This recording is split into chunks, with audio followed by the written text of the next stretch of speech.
Thank you for joining us today. We're going to learn about different shaders for the quest. Now, let's get started. So, the question is, what are shaders? Shaders are basically something you add to a material. What is the purpose for shaders? They allow the material to do whatever it wants. However you set up the material is how it's going to function. So, for example, let's use Poyomi. Poyomi is a whole beast in itself when working on it as a shader. But the nice thing about what Poyomi does is that it supports a lot more detail and creativity when it comes to the material. So, for example, what if we want to have an avatar that has cell shading like my avatar does? It has a whole separate section of matcap. It basically what allows it to give it texture or a certain look. So, for example, if you want it to affect like cell shading, you apply the matcap that looks like cell shading. There's different versions of it. So you just have to look through and see what you want.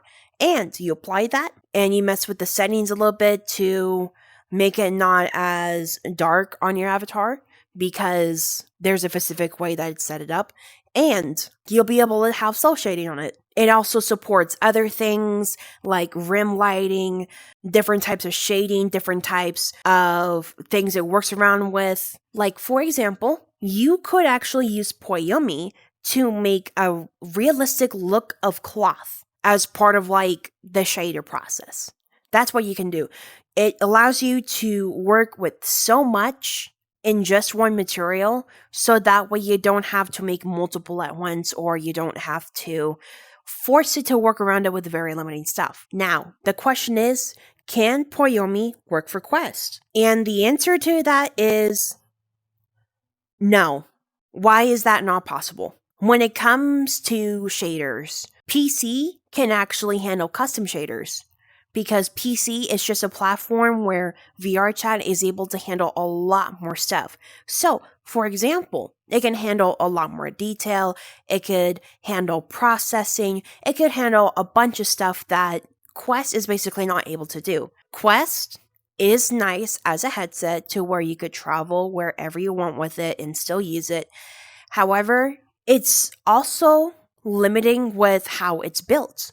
This is not VRChat's fault. This is entirely Meta's fault. This is just a system that is not upgraded to the point where it can handle a lot more stuff. So when it comes to the Quest 2, which is what a lot of people use and what VRChat has chosen to focus on besides the Quest 1, which they had discontinued a while back, this is just something that it has like its own limiting features, and you don't want like the headset to lag out or explode or any of that. Not saying it will explode. Let's make that clear. I'm just saying it has so much it needs to do before it just breaks, right? So, sadly, Poyomi cannot work for Quest. But there is a solution that VRChat has put themselves to where you could actually make it possible to work with other shaders that's provided by VRChat, so that way it could be Quest compatible. Sorry, I literally cannot see what I'm writing because my hands are so big. What is shaders that work for Quest? So, one of them is standard light. There are a couple things you could actually do with standard light that makes it possible to make the Quest avatar a bit more nicer. For example, it can support metals. Standard light is basically a material that's been reworked on to where the metals for it can actually be a lot more nicer, because back then it wasn't necessarily developed enough to where the metals could be a bit more realistic. So there is an exact way to make metals on Quest possible by using standard light. Now, mind you, the metals on Quest is not going to be flashy or anything like that, because with Poyomi, there is an older version of Poyomi that you can use to where you can make like the metals flash a lot more. And this can be nice for PC, but it's not possible for Quest. But that's okay, because we kind of don't want to blind people a little bit too much, especially if you have never messed with metals on PC before. How does it work? There are basically sliders on the material to where you could actually make it work. You just turn up smoothness and metals, and that's all you do. That's how you basically make the look of metals work for Quest. And this is very useful and it's very nice. And I think a lot more people should utilize it. Now, what's the second thing that can also go for standard light? It can support emissions. And I know a lot of you are just like, whoa, you can support emissions? Yeah. So with standard light is basically the only material where you could actually allow emissions to show. So what are emissions? Emissions are basically a toggle you could turn on to where your avatar will glow in the dark. And this can be nice for something like lighting effects for your avatar. So let's say you want the eyes to glow, or you want a certain part of the fur to stand out in the dark. You use emissions to be able to function that way. I'm not going to go into how you do it in PC for Poyomi because there are tutorials out there for that. But for standard light, there is a button where you just allow access to emissions to work, and boom, it's just turned on. The next thing that is supported by VRCHAT is MatCap Light. So what is MatCap Light? MatCap Light kind of functions the same as ToonLit, which is something that you don't want to use like at all unless you're making something very specific with ToonLit. But with MatCap Light, if you just apply it and do nothing with it, it's just a flat material. So no shading whatsoever is being done with it. However, if you put in a type of matte cap that is supported by Quest or something that you custom made for Quest, it can actually allow a custom shader to work for Quest. Now, from what I have seen, there are 2 people that have made matte caps specifically for the shader. One that is pretty basic, but I personally would not use it just because it's a little bit too basic for me.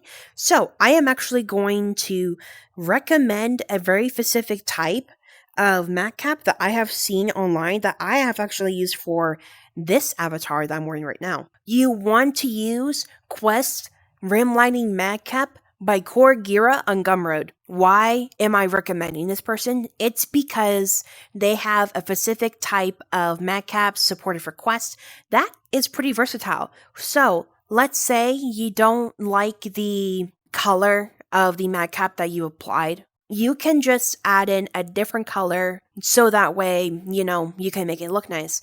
They have a whole different support of just different colors that you can add for your Quest avatar. So this is why I'm recommending it to them.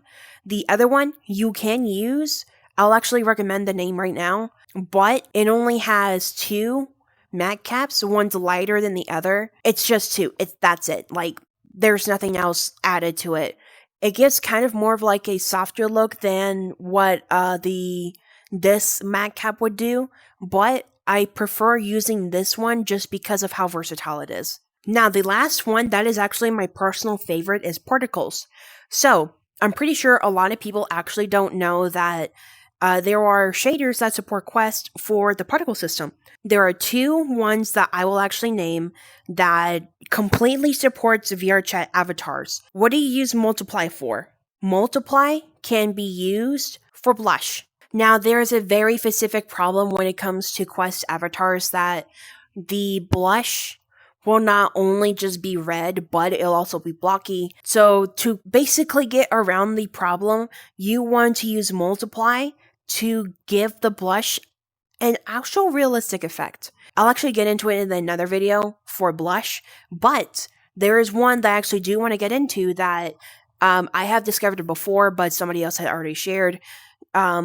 You could also use Multiply for glasses. Why specifically for glasses? So, when it comes to a PC avatar, like what I'm wearing right now, there is a transparent effect happening for the glasses. This glasses that I'm wearing is not the perfect example because it actually uses a differentiator. But the idea is that if you have a color for it and you want it to be reflective in some type of way, you would basically either grab the shader recommended or you would just grab Poyomi and have it do the trick itself. It's not possible to make it reflective on Quest, but it's possible to give it a see-through effect when you use multiply. So let's say you have glasses and you want it to be transparent and they have a specific color. Let's use black as an example. You would use multiply, just apply it, put the texture of the color in the shader, and then it'll make it transparent. You won't be able to see it in Unity, but if you're able to go on Quest or upload the Quest version to the PC end, that at that point is where you could see the effect happening. There is one thing that makes it a little bit difficult for Unity to do, and it's basically in-game effects that it happens. You can technically get around it with Unity testing, but there are certain things where certain things only happen in-game that you won't be able to see in Unity. It is good to test whatever you can in Unity, but anything that happens in-game, just keep the game open and continue fixing the problem up in Unity, then go back into it until the problem is fixed. This is just one of those things where it doesn't take effect in Unity right away because it's in Unity, but once it's in game, you'll be able to see the effect. Now, I have gone over multiply a little bit, but what does additive do? Additive is basically a really good way to allow different types of particles that you don't want it to darken, because with multiply, not only it'll make it transparent, but it'll also darken the color a little bit, just because that's how multiply works in an art program. So for this, let's use the example of Cryptia Curves Halloween avatar. Cryptia Curves has a gun where it shoots particles like Halloween effects for when you pull the trigger to shoot. And if you want to make it Quest compatible, which is something that you can do, you have to apply additive to the effect. So what do I mean by this? With the effect, not only it has like a soft glow of purple, but it also has like candy and skulls that also pop out of it. If you were to just use Toonlit, it'll basically cover the entire screen. There's nothing transparent about Toonlit whatsoever, which is why you don't want to use it for something like this. But with additive, it'll basically keep the colors, it'll make it transparent a little bit, but it'll make it to where it's not really difficult to have like the entire screen pulled up in the Quest end. So that's why you want to use additive, just specifically for that. I do believe you can use it for other stuff, but I'm not aware of what you can do with it. But this is the way that I actually figured out how to get around that problem. Class is over. Get out.